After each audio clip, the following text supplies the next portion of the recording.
Welcome to Beyond the Fine Print, the podcast where we help you simplify the ever-evolving world of commercial laws and technology and answer the major questions facing lawyers today.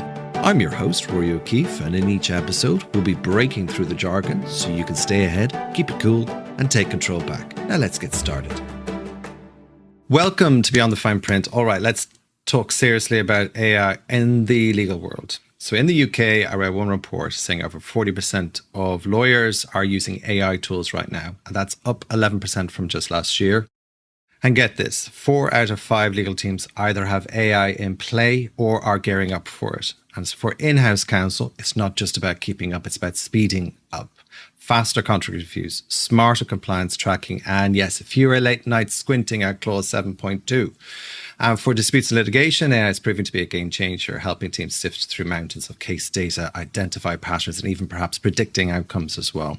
So today we're diving into how AI is reshaping the legal work that we do from the inside out.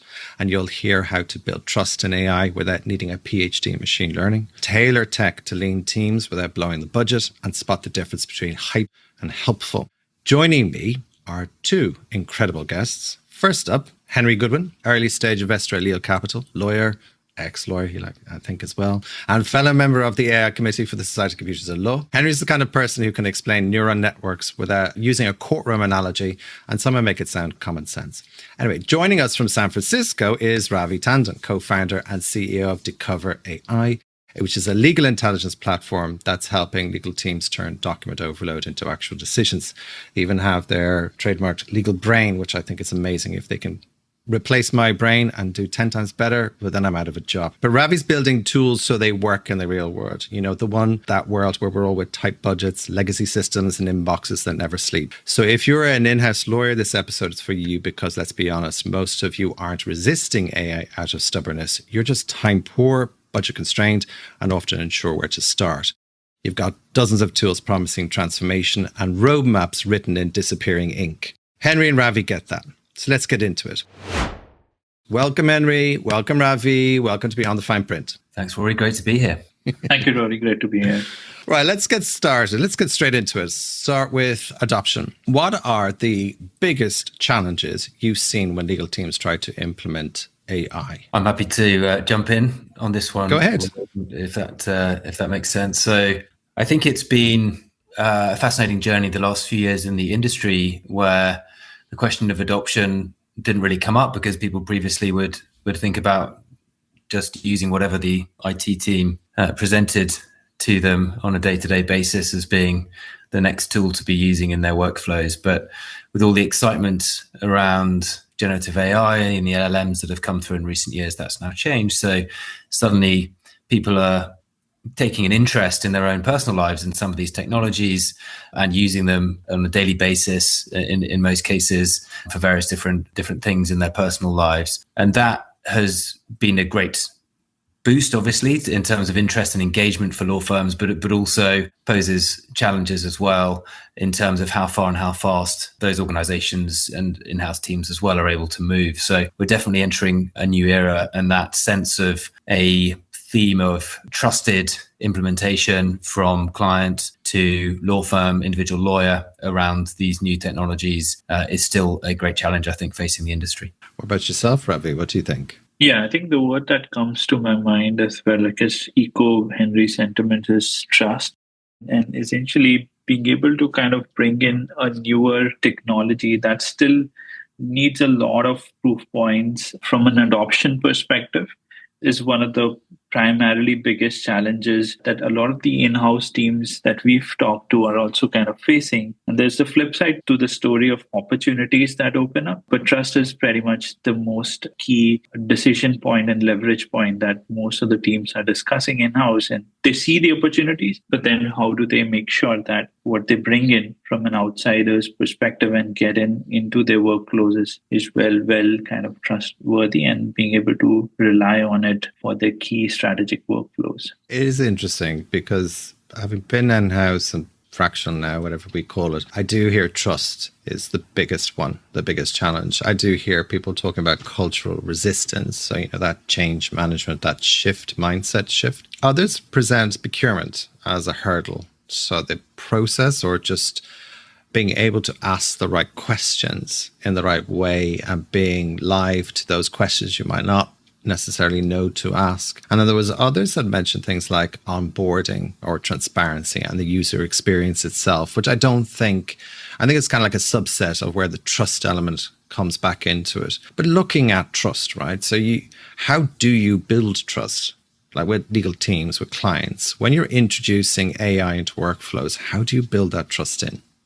I think in my experience, the old-fashioned way of sitting down and spending time with people is still, whilst it's true that there may be some extraordinary functionality that some of these solutions bring to the working environment, it's not a question of plug and play. People do need to understand, how is this relevant to me and what I do day to day? Some people, it sounds weird to say it, don't really know what they do day to day. That in terms of they know where the starting point is and the end point, but perhaps it's not obvious to them exactly how they got from A to B or A to Z.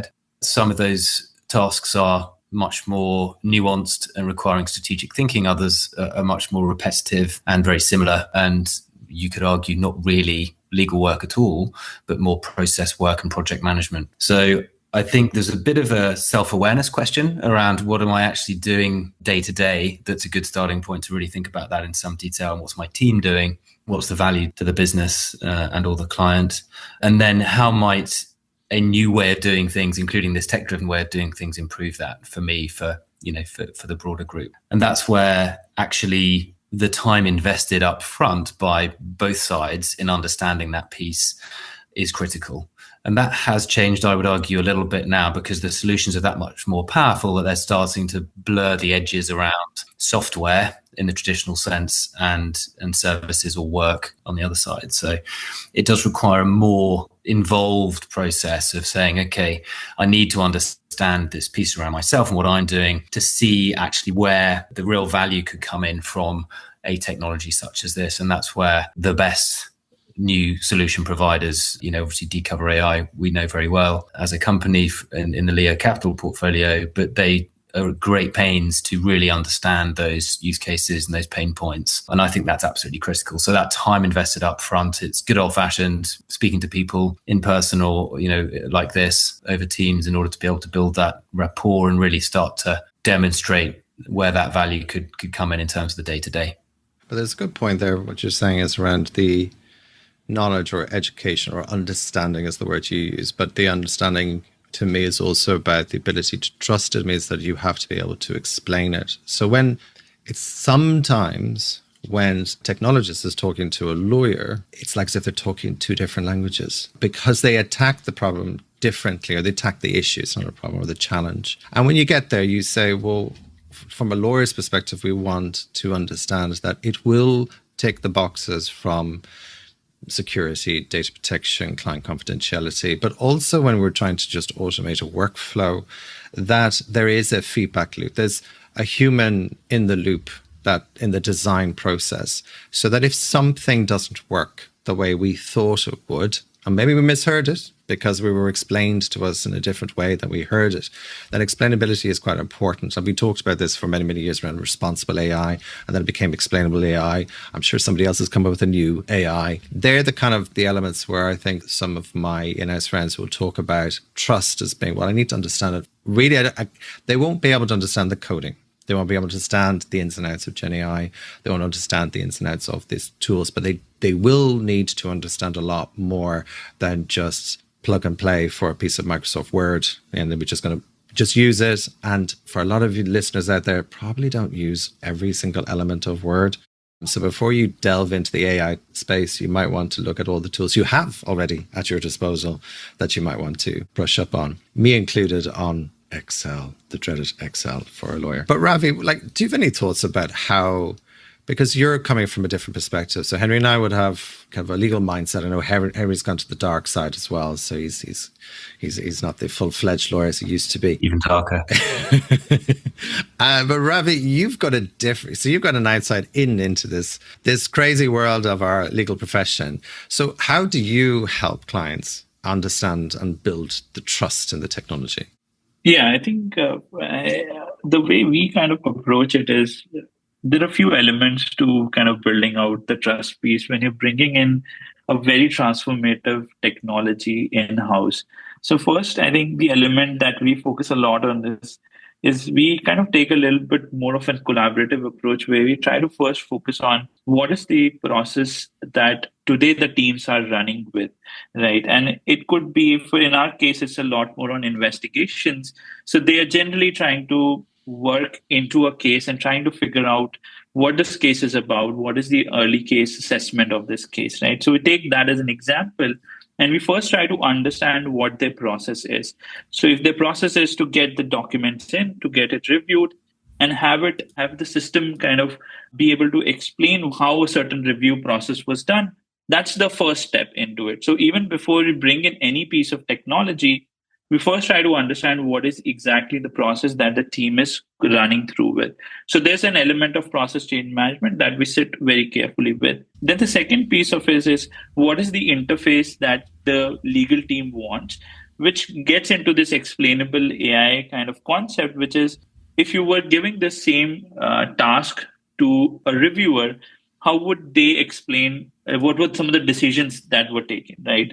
So from an interface perspective, the engine needs to be able to also explain them nuances. And when the engine is able to explain them nuances, it could be through citations, it could be through a reasoning methodology, then the trust starts to build up because they can go in and dig in as deep as possible and understand why the system is taking a certain decision, right? And if those two aspects don't come in, which is we don't understand the process, which means the embedding is not clean of the technology, or the ability for the technology to make nuances clear back to them, we've seen trust go down. But if you're able to tackle those two pieces well, so thinking more like a litigator when we come into a law firm or into an in-house team, that helps us bridge the gap and create that magic between the technologist and the litigator. So it cannot be a one-way road. It always has to be kind of a marriage between the two. So that's on the approach side that we've seen. And then on the technology side, we do a lot of innovative stuff.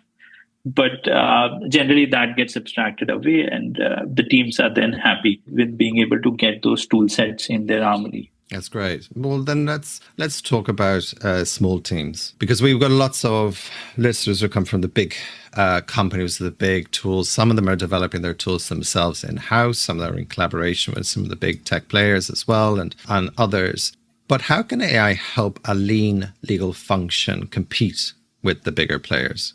I think there's a opportunity for the leaner teams, as you say, to compete on a more level playing field for a few reasons. One is, going back to my earlier point, know thyself. They will perhaps be more familiar with a smaller or more narrow focused group of activities. There may be a better sort of communication across a smaller team to really understand the roles that everyone plays. And that's a great starting point, as I was saying, to then engage in a meaningful way with the AI solutions that may be presented to them. They may not be locked in for significant contracts in terms of either value or time.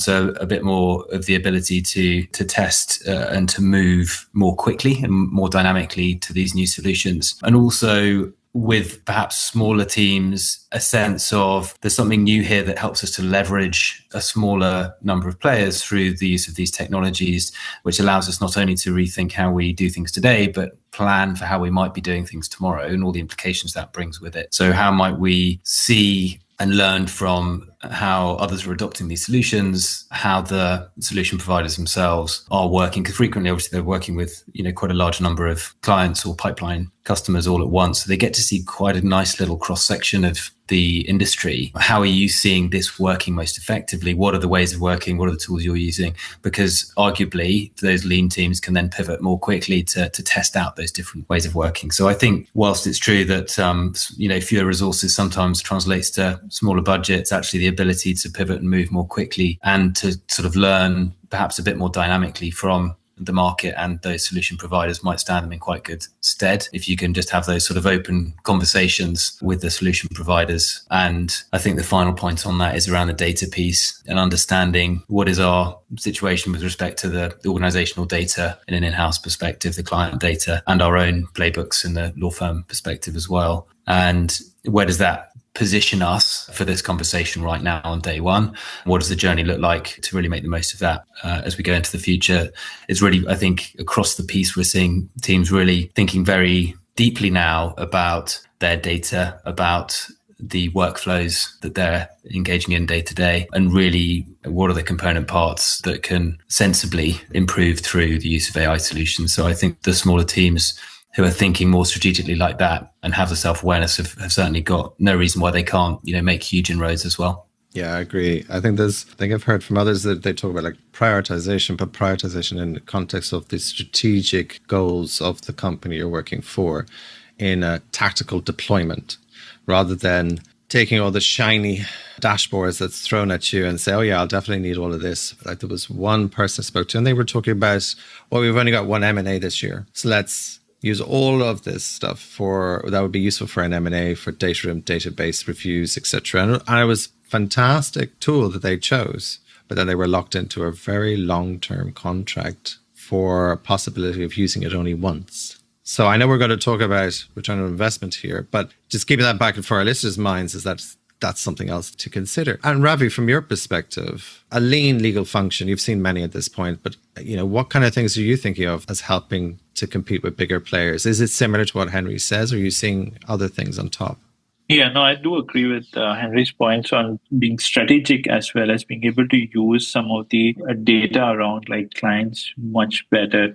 What we've also seen with leaner teams, especially on the investigation side, is that A, they are much more creative, and B, they are very agile. And so essentially what tends to happen is that you're able to frame the problem much better and creatively use some of the tools, blending into the ROI conversation as well as to, hey, if this is a case, what is the best tool out there that we can specifically use to investigate the specific case? And because they're under a lot of pressure because of less resources, they are able to come up with much more ingenuous solutions with those tooling in place. And a lot of the alpha in problem solving is generally creativity, because these tools are available to every team, but teams that are big would move much slowly and thereby not being able to creatively work together with vendors and solve some of the problems. So we've worked with teams who took 12 months with older tools to kind of work through. But with our systems, they were able to run through, investigate within a month or so. And they were agile. So they could quickly take a decision as to, we can try this out. And so didn't have much bigger committees and thereby were able to solve the problem much faster, right? So I think that's the need of the hour.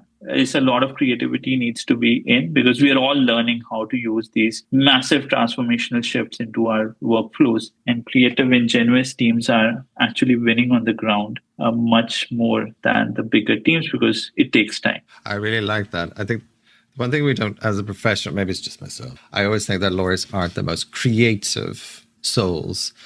We leave that to other people. We're just doing the reading. We'll be creative in our arguments, but not necessarily creative outside of our leap. But I think the introduction of AI over the last 2 years, AI has been around since the 1950s, but the introduction of the new tools over the last 2 years has really pushed everybody to think further about where the profession is going, but also how we're going to be delivering our work and our services, how we're going to price for it, how we're going to be dealing with all these tech players. And exactly what you're saying, Ravi, is the right size solutions for these lean machines that are out there. Sometimes it does feel like legal tech is built for Fortune 500s and not for the 3-person team trying to survive quarter end. It's a little bit like renting Wembley for a team meeting. Sometimes it doesn't feel right, although it would be nice to go to Wembley anyway for a nice team meeting. But anyway, let's zoom out for a little bit now on this one. What role do you see AI playing in the future of the legal services? Henry?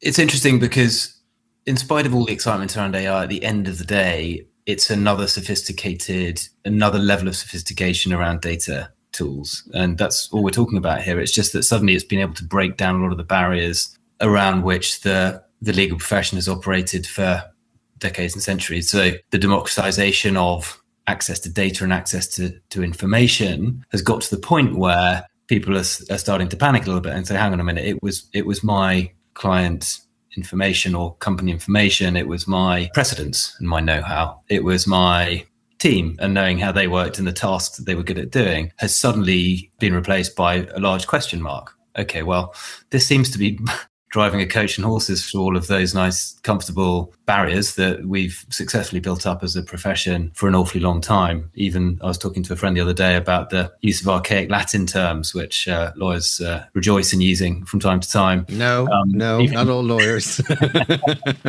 Is now at risk. So, with that in mind, I think it really does prompt a question around however far and however fast you believe that will, quote unquote, replace my job. And that, I think, is a debate that one can go into perhaps on another day. The question is really, given the expertise, the experience that I've built up, how do I leverage these amazingly powerful new tools and point them in a direction to actually make my life so much easier and concentrate on not only doing existing high value work better, because there's no doubt that in my mind the human in the loop is around for the foreseeable future. This sort of AI completely replacing people is not a realistic conversation today, at least not in mainstream law terms. So how might I reposition myself at whatever stage I'm at in my career to make the most of that? Think about new ways of offering value to clients, dare I say, at risk making comments on market practice, market standards, sort of toying a little bit more with that question around commercial inputs and what does that actually mean, notwithstanding the insurer's view. But obviously that's all important, but saying, okay, how do I rethink a little bit, assuming we have a bit more time available, freed up by the AI, how might we reconsider that? So I would see the role of AI being an enabling role rather than a substitution role. And it's really down to the individual, the team and the organization in each case to really think about what that means for them. Okay, Ravi, do you have any thoughts on where you think, because you're looking very much outside into the reshaping of legal services and you're coming up with the technology to do just that? Yeah, I mean, from our vantage point, what we see, Rory, is like AI is going to be really transformational in unlocking a lot of the insights that data has today in a lot of the law firms. So there is this aspect of definitely automation of some of the workflows, which may be simpler workflows that could get automated. But I think the more interesting and insightful transformations that would come would be from the data that sits in and has not been quite unlocked in the way it could be done in the future. So, for example, it could be, say, in a construction defects case, when you're kind of working through them, trying to figure out what is the right case settlement strategy to use and what is the right number to kind of go with. And a lot of that insight today, when you're settling that case, is actually residing in data, has not been used.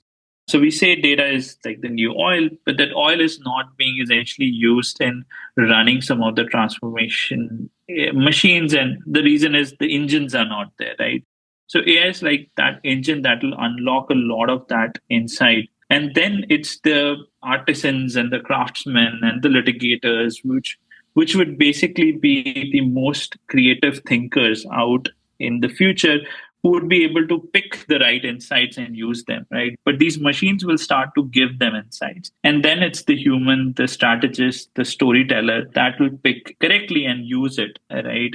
And to the point that also democratizes access to insights. And then the best team wins, right? No matter if it's big or small, they would end up winning because they have access. So I think that is the transformation we would end up seeing in 5 years when these technologies are deployed through all the gatekeeping things, guardrails that we want to deploy. And you'll see new types of like law firms emerge who would be able to gather these insights that have been sitting for decades in these law firms, but haven't been used as well. It's just been hard to pick the signal from the noise. So I think that's the most exciting part of it. And then there's always the other aspects as well that we're seeing today. It is interesting the way, because my view on this is slightly different. Is because I always say I know data is the oil and there's a lot of value, and I know there's a number of shifts and players. Even I read just recently in the news, people are shifting there and understanding the value of the data that they hold. For a long time, there used to be clauses that says so long as we anonymize it, we can use it for our own tools to help them learn. And now buyers are going, no, you can't use that data because you're going to have to pay for that data. So there is that value position on the data itself. The piece which I always say is that just because you've had 20 years of data doesn't necessarily mean it's really useful data. So like, for example, those working in data protection and security will be very familiar with GDPR and all their equivalents around the world. Before 2018, there was a different view on how to cap liability.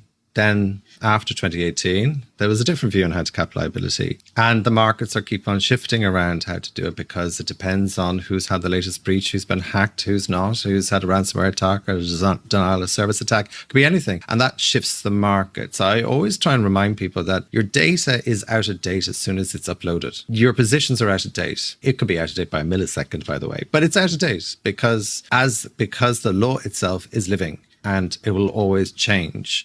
So unless you're in probate, somehow that just stuck in the dark ages. But it's that kind of, no offense to all the probate practitioners, but would they be listening to this? I don't know. Will I get away with that? Well, we'll find out. But listeners, please forgive me. But I did many years in probate law, and it was with the criminal law and all the other pieces as well as a small practice law firm. But the reality was that you'd still say, well, some things are kind of set in stone, they're not going to change. And others you'd say, well, actually, no, they have changed. Who knew that? Like the Modern Slavery Act suddenly in the UK came in. And there's changes in sanction laws. They are ever evolving for lots of geopolitical reasons. So you've got all these changes which may not be addressed by the data that so you have to keep feeding it. You're feeding and updating it as you go. And that in itself sounds like a huge responsibility on what could be like a 2-3 person in-house team. And then suddenly reliant on a big law firm to give them insights against what they're seeing in the marketplace. And I'm not saying that there's no fix to all of this and there's no easy answer to it, but it does come back to the confidentiality, the security question, and the valuable data, whether it's valuable or not. In employment law, they'll say that there's quite a lot of issues around bias, for example. That comes up an awful lot when you're talking to employment teams.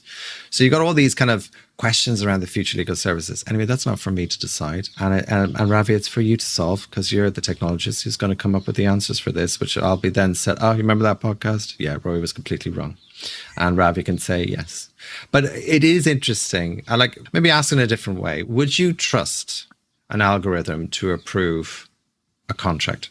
I would still think a lot of the background work would get done by AI. So you probably have like proofreading, redlining, things which are more repetitive in nature and things which are well encoded into some form of a rule set. From a technologist perspective, they would get in, but eventually there will be an approval layer. So kind of like a manager of like some of the other work, and the approval layer will still need all the constructs today, which is, can you kind of proofread it? How did it get done? What's the explainable part of it? What is the rule set that you use? Were there any changes to the contracts and how were they analyzed, right? So unless like the underlying system is able to set up those toolkits, and once that is set up, the human will end up approving. I think that is the system that we are looking at in the future, which is at the end of the day, there's a human that is going to make the most critical decisions. But a lot of background work can be done by AI with specific guardrails and controls in place so that anytime you want to dig in, double click, drill down into certain aspects of how the workflow was achieved, the AI should be able to explain, right? So that is the level of fidelity at which the systems have to be built. They are still not there yet. But once they are there, then the human will be able to approve it or ask it questions to be able to explain. I think that's how we see the architecture emerge. But it would probably never be a completely automated AI system taking control of really critical decisions in a firm. We also don't suggest firms do that to the extent that, like drafting and those things should be done by lawyers. But the interesting lower level work could be just done by AI. So that's how we kind of think about it in the wild today. Yeah, that makes sense. It'd be bizarre to think that an AI tool will have to go off and apply for a practicing certificate to give legal advice. But even in the tools that you've developed, can your tools really tell the difference between a red flag and a red herring? How do you code for that? Yeah. So some aspects of our systems that we've kind of built out, especially on the investigations piece of it, is we are able to explain things like, let's say there's an anomaly in a data set, right? So the engine is able to pick out and say, this seems like an anomaly in this kind of an investigation. You should definitely look at it. And something which is a repeated common pattern, the AI will be able to take that in and make a judgment on it, but be able to explain how it got to that judgment. That saying, hey, this seems like the common pattern because in this investigation, this person was involved deeply, and these are the reasons. And it will be able to substantiate an anomaly or an inconsistency, which is common in our use case in disclosures and discovery, where inconsistencies are critical. The engine is able to pull that out. It is an aspect of how clean the data is, how much data the AI has looked in the past, because the more your engine looks at data, the better it gets into predicting some of the anomalies. So it's able to do that, like it's able to figure out differences. But every time it will pull up something, we make sure that it is able to substantiate and is able to defend itself, right? If it's not, then usually those features are not useful. That system is not as stable enough to be used out in the wild, right? So that's been our kind of process. And we did not think of it on day zero. We had to work very closely with a lot of practitioners, imbibe their thought process into our thought process. Only then we got to these insights, right? So kind of definitely walks back to the same thought that, yes, we have to work very closely with them to understand these questions very, very well. I smile with the idea that you had to work with lots of lawyers, and because we all have opinions. So congratulations and commiserations for doing so. Let's take a different slant to this. So the key one, I think, for a lot of in-house lawyers is they have to show return on investment. You got a price and it's all shiny and big, but price doesn't equal value. So a lot of the general counsels will ask, is the tech actually saving us time? And I think that's an easier one to show over a period of time or from use cases, how much a workflow will automate certain tasks. Like we all know, contract review by an AI tool. It's a great starting point. It's not going to solve everything, but it's a great starter and does save you a bit of time. But how do you, and maybe it's a question to you both, is how do you think we can show the metrics or the outcomes or the return on investment for this technology? Like, how can in-house lawyers show that, or how do you sell it even? So for us, there's been like a traditional way of looking at vendors and tools, which is usually kind of been on the basis of how much time has been saved, how much inputs have gone into the system. And you basically do a lot of input-based measurements to get to some outcomes. And that's why pricing is also a lot of input-based, seed-based. That's been traditional. Our kind of take, and what we've seen out in the field as well, is with AI, you can do a lot of outcome-based ROIs. So for us, for example, in investigations, we look very closely at not only how many queries the team is doing, how much are they interacting with it. Those are good leading indicators. But the lagging indicators are how many insights have they developed in their case strategy, in their case narratives, which means we have to collaborate closely with them to understand how many insights were developed and were pushed into when they were out in front of the court, or they were using it to build their case strategy, right? And an insight is basically an outcome. And what we do is basically we work backwards and measure how much time would it have taken with a traditional tooling to develop that insight. And sometimes it can be many, many months of a 5-person, 6-person team to develop that insight, because it's super hard, because the data is super noisy in our cases, right? So our approach has been fundamentally to look at outcomes, work backwards, and then based on that, we kind of sell saying, this is how much data you need, this is the number of insights you can generate, and this is the outcome, right? And so then the clients are also pretty satisfied with that view, because now they're able to directly associate the value of the technology they are bringing in to the impact on the client, right? Because every insight makes the case stronger, and thereby there's a high probability of winning a dispute, right? Rather than just saying what the input is, how many people used it, because that's usually abstracted away from the clients, right? So the way to think of it is basically how much value you're delivering from the vendor to their clients. And if we are able to do that setup well, there's a very clean value proposition that we can bring in. And this is very good, very powerful with some of the latest AI technologies. So that's the shift we are seeing out in the field. Yeah. Yeah. But Henry, you come to this from a different viewpoint, because as an early stage investor, you have to be convinced of the return on investment in order for these for any tool that you may consider, or any investment, you need to know that there's a real revenue pipeline here to justify the investment. So from your perspective of this kind of field, what kind of thinking do you have around the ROI question? Yeah, it's a great question, Rory, and I think the picture has changed somewhat in recent years from the investor side when it comes to AI-driven solutions, and that's because there is an adjustment being made on the buy side, amongst enterprise customers around how these solutions should be implemented within the business. For all the reasons we've discussed, they're that much more powerful, that much more insightful, does require an adjustment versus a traditional SaaS software solution that out of the box will be most of the way towards doing very specific tasks extremely well and efficiently. So that makes that calculation a little bit tougher.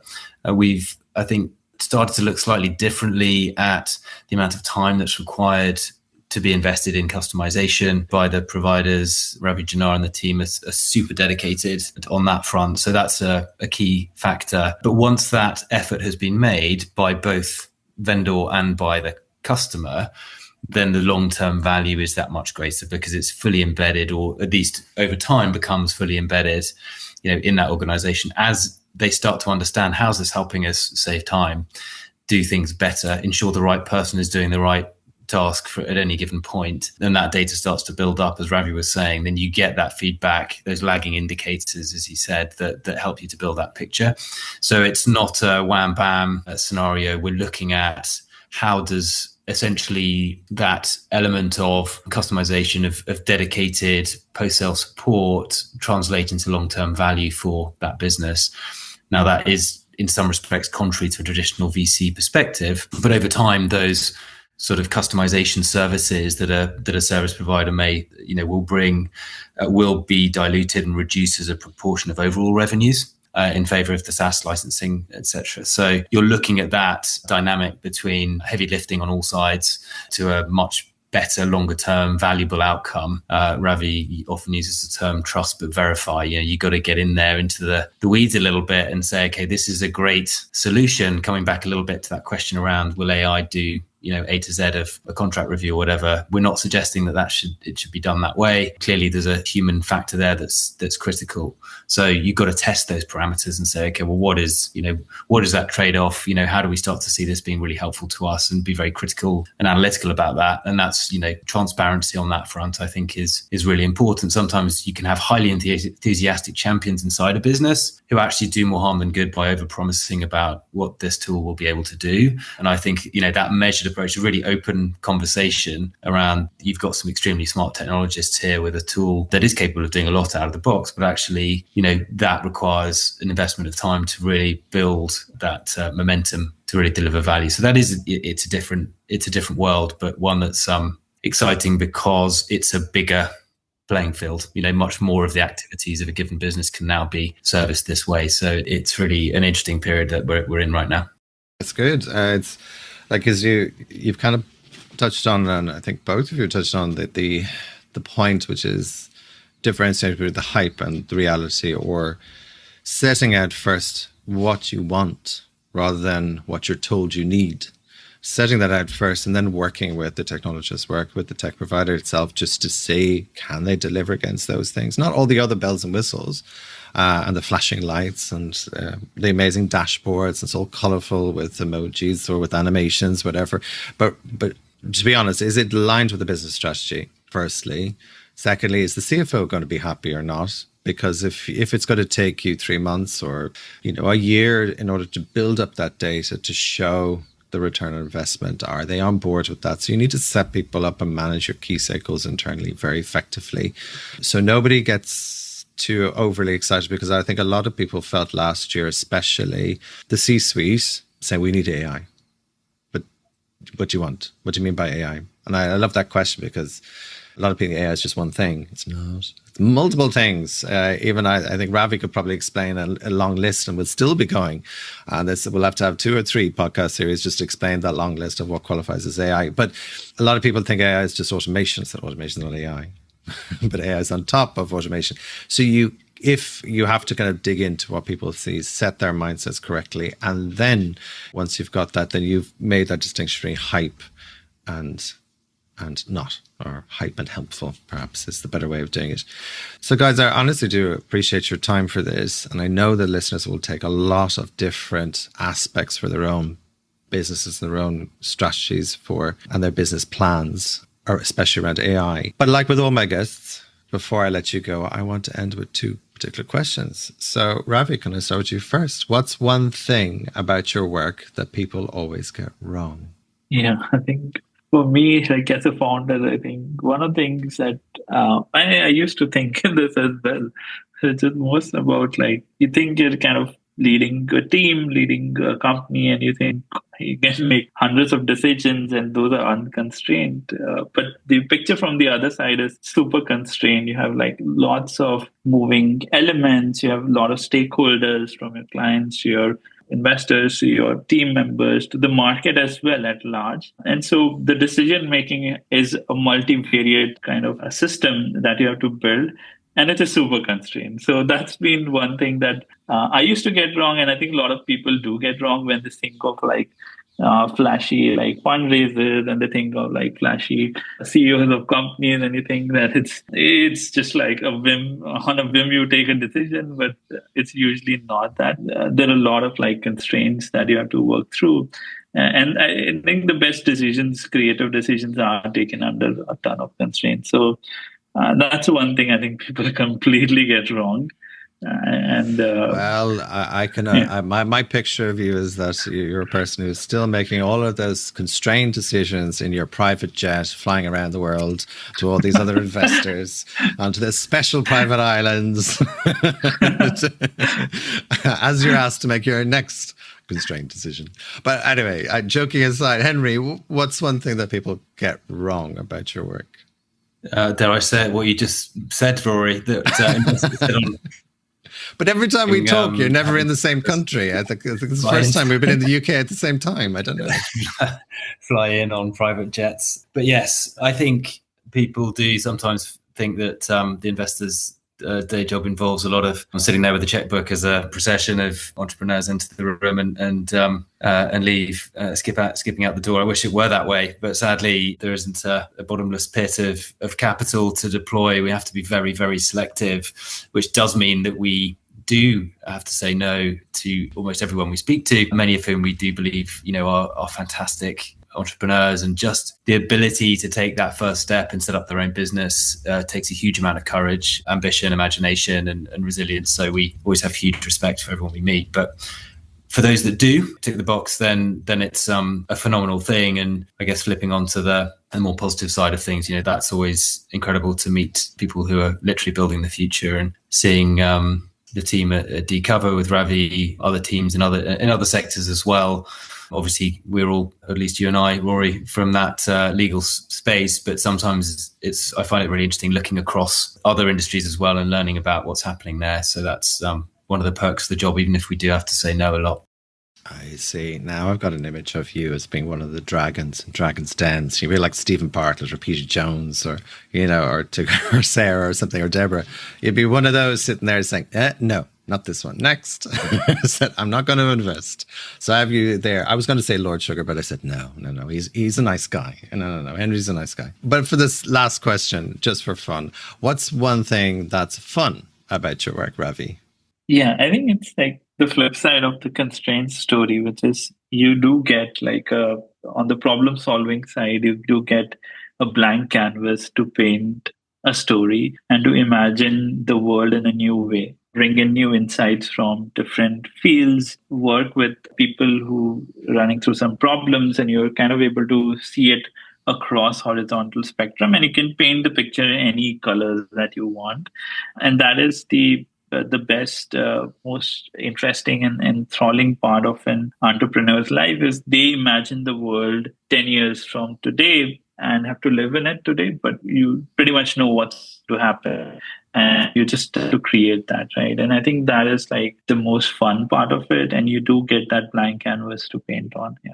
Lovely. No, it's a very nice thought. Henry, same question to you. Meeting people on a daily basis who are rethinking everything around them. I think, that sense of being open to new ideas, new ways of doing things. As I said, it's the legal sector's it's such an exciting moment where there's lots of people, I think, coming up with new ideas, thinking of how could we sort of engineer the way things are happening, and the knowledge that where we are today will absolutely not be where we are next year and beyond. So I think if you sort of hold that thought and say, well, keep an open mind, keep curious, there are an awful lot of very smart people in law and beyond who are working on this. So, keep an open mind and really think about, what the relevance might be for what you're trying to achieve today, and in the future, I think is really exciting. And the good news is, there seem to be more and more people who are shifting to that mindset, and there are always those naysayers who will batten down the hatches and hope for the best. But I've never found that to be the best strategy. No, but on that point about great minds, well, obviously it's a big thanks to the great minds on this call. So thank you both, Henry and Ravi. Stop laughing, it's true. So big thanks to you both for helping us cut through this noise around AI adoption and reminding us that we should stay tactical in our deployment. It's not about replacing lawyers, it's about empowering them. So until next time, stay curious, stay tactical, and step boldly beyond the fine print. Brilliant, Rory. Thank you so much. Thanks for listening to Beyond the Fine Print. If you've enjoyed the show, be sure to subscribe on your favorite podcast platform so you don't miss the next episode. And if you have any burning questions you want us to cover in a future episode, send them to beyondthefineprint@rmoklegal.com. See you next time.